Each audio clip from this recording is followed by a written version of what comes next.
This is the Wii U, which is the latest video game console from Nintendo. It's the successor to the hugely successful Wii, and this one has a very different idea at its core. The key selling point with this console really is its gamepad controller. As you can see, it's got a 6.2-inch display of its own. It's not really a tablet computer because it's effectively a kind of a drone unit to the main console, so it can display information, but it's not a tablet in its own right.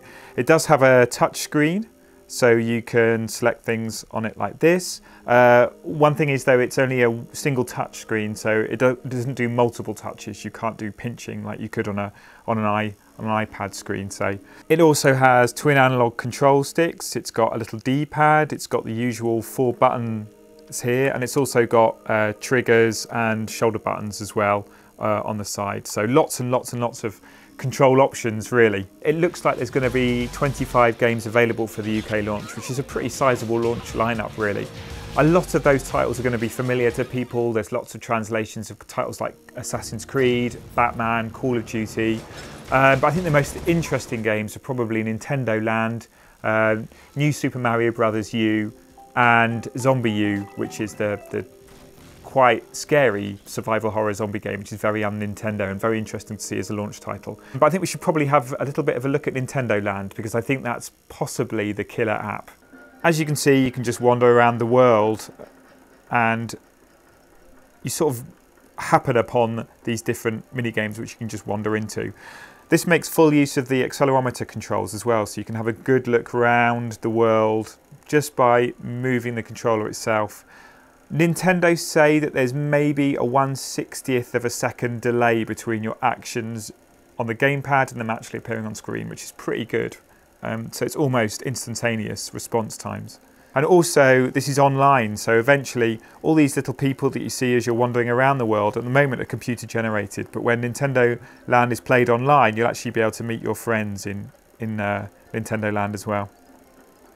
So this is the Donkey Kong minigame in Nintendo Land, and the idea is that you have to guide your character through this kind of tricksy platform maze using the accelerometer controls to sort of guide him very gently.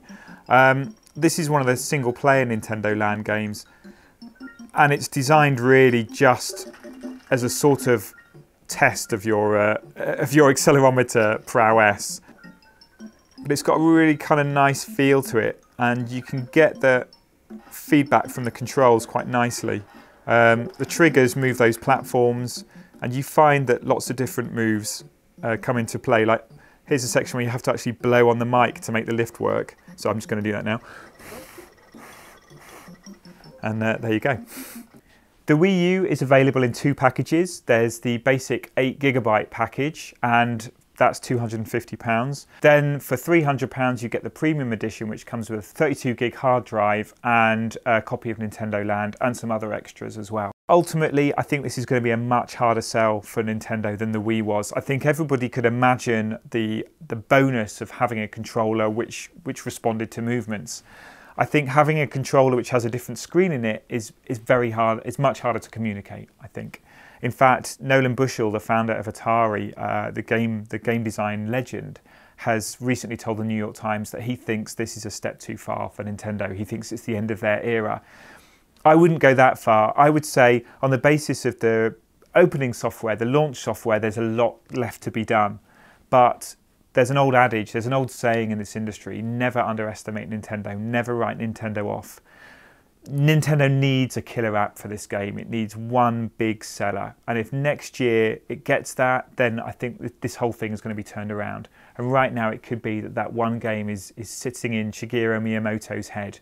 And when that comes out, it could change the whole thing. So I think we need to watch this space for now.